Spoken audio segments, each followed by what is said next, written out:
guys? So I'm assuming you clicked on this video because you're interested in being a vlogger, or you are a vlogger and you just have some curiosity about the camera that I use or what other people use.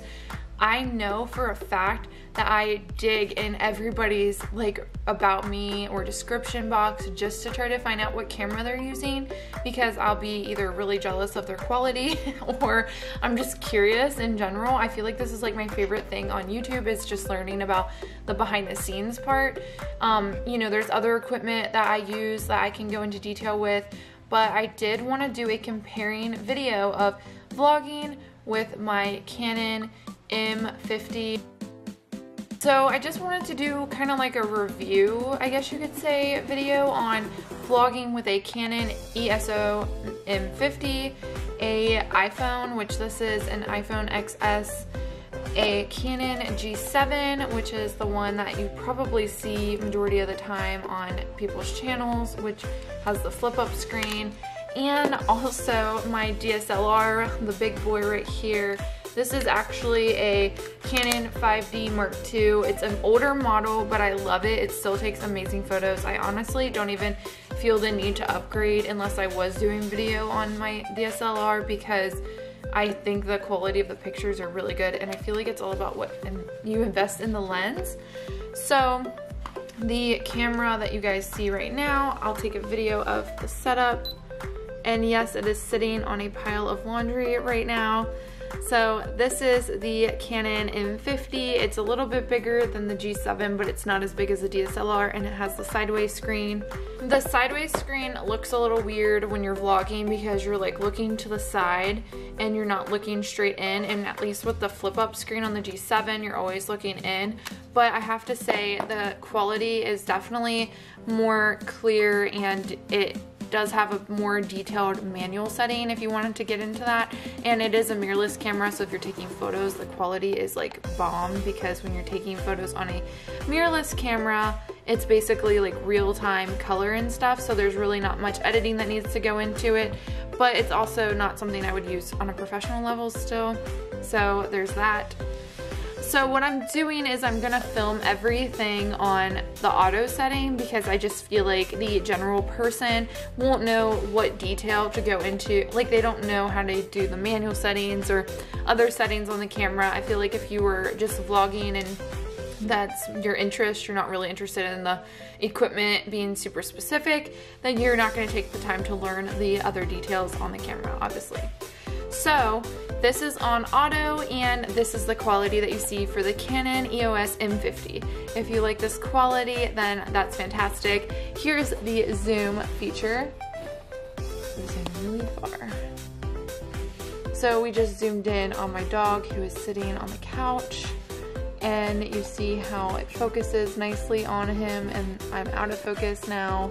Now I'm definitely out of focus, and I'm back in focus. All you have to do is actually touch the screen to refocus your camera on yourself, which is super nice, because when you're vlogging and sometimes your camera decides to focus on something completely irrelevant to what you're talking about, you can like quickly tap on the screen. So that's always a plus.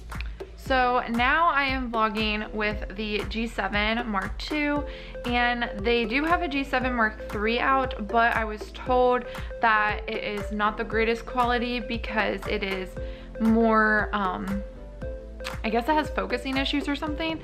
So this one is the same with the other Canon that I was just talking about. You can actually just click on the screen and you can do the you know, focusing option to click. So that's actually really convenient with this one, because this one doesn't focus nearly as well as the other Canon either. So I love that. Here is how the zoom is. The zoom is super slow because it's not a lens zoom, it is a zoom little notch on top, which I'll show you. And it is zoomed in on my cat Tonto, and it has a really, yeah, it's a lot harder to focus, but it is still really good. And he's right behind me, but that was still really good close-up of him, my cat. So now it's focused on him, and I have to click on the screen to get it to be focused back on me. Almost just clicked on my face, on my own face. So here's the notch that I was talking about, like little button that I'm talking about. This is the zoom. So it's a little slow versus this lens here that you can use to zoom on the other camera. And I believe you can get an adapter for that Canon and actually put other lenses on it that would fit on your DSLR. So if you're someone who is trying to do photography and stuff, that's a really good idea to get that one, so that way you only have to buy that one camera. And mirrorless cameras are in for photography. It's not nearly as detailed as a DSLR, so you know, if you're really trying to be professional, you should go for that. But if you're just trying to, you know, have it as a fun hobby, I would honestly just use the M50. But here's the thing, the quality isn't as good and as clear on the G7 as it is on the M50.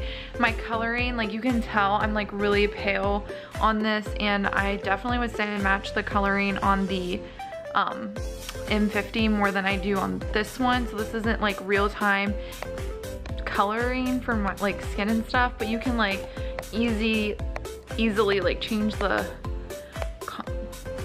brightness and stuff. So right now I'm changing like to like the darker setting, and then I'm gonna bring it up and make it brighter, which actually I notice a lot of YouTubers do this to make their skin not look as bad. So I guess that's like a benefit that you have. And because it does kind of like white out your skin, it does make it look like it's more appealing than it actually is. So it's not really the worst thing to have, especially if you're just doing vlogging and stuff. But the other thing I like about this is that it's a lot easier to carry this one around with you. So if you're in a store or something, it's not nearly as embarrassing as holding the other camera. So I have to say I do take this one a lot more public. I take this one to Disney World because it's lighter and it's easier to carry around in general versus doing this. So yes, the quality of the color is better. You can tell I have a lot more blemishes and a lot more imperfections on my skin, but this looks a little ridiculous whenever you're out in public. And I am not one to want to stand out in a crowd, if you know what I mean. So I definitely like the other one for that concept. All right, so now I'm vlogging on my iPhone, and honestly, this never looks too bad whenever you aren't comparing it to another camera. But if I switch from my Canon, whichever one, to this, you can tell, and the lighting is terrible. If you have one of the newer, if you have the like 11 or whatever that just came out, then it's not nearly as bad.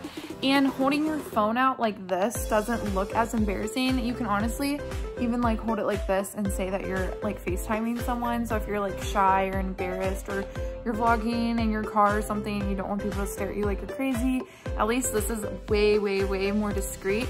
But look how close, like I feel so weird. Like I feel like the view is just really off. I feel like you have to hold it very centered, and I don't know where to look. It's kind of like the big camera where like the, you know, it's kind of like the M50 where you just like want to look at the screen and you're so far from looking at the camera that it's ridiculous looking. It looks like you're not talking to anybody.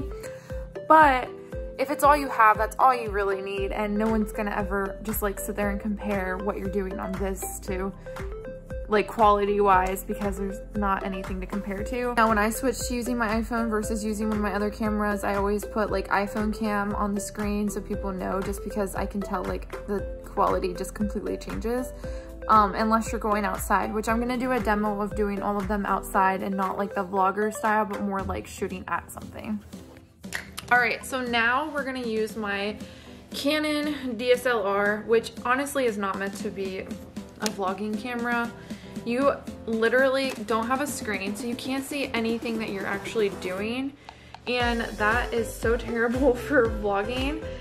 So also it's huge, and I never know if it's in focus. So here, I'm gonna talk on it. I'm videotaping.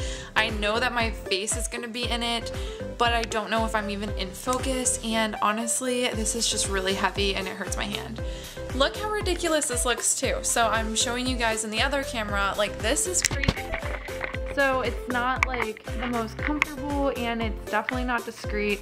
And yeah, you might get like really good quality out of it, but you're gonna be really hurting in your arm later.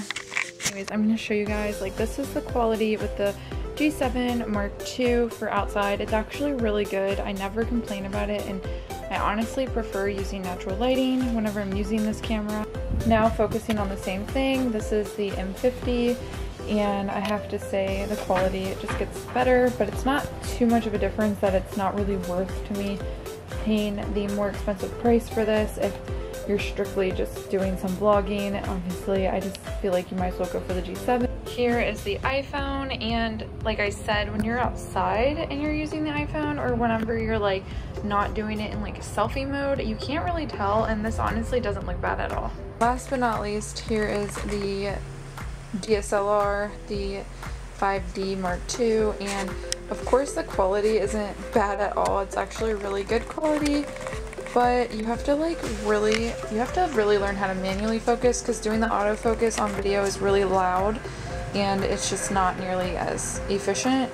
But this would be really good if you were like making a film on something like cute little sea critters.